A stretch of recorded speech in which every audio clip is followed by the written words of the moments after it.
உண்மையை தெரிந்து கொள்ள வேண்டும் அப்படிங்கிறதுக்காக எந்த ஊடகம் கேள்வி கேட்டாலும் நிச்சயமாக பதிலளிக்க தயாராக இருக்கின்றோம், பதிலளித்துக் கொண்டுதான் இருப்போம்.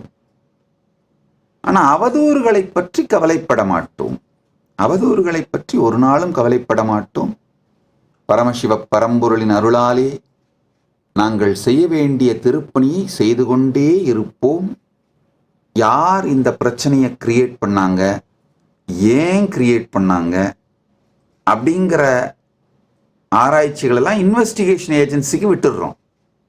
நாங்கள் சட்டப்படி சரியாகவும் சமூகத்தின் தர்மத்தின்படி சரியாகவும் எங்கள் செயல்களை செய்து கொண்டே இருப்போம்.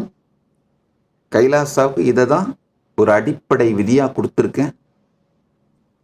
அது மாதிரி மட்டும்தான் எல்லா இடத்துலையும் நடக்கும், நடக்கிறது, இதற்கு மேலும் நடக்கும்.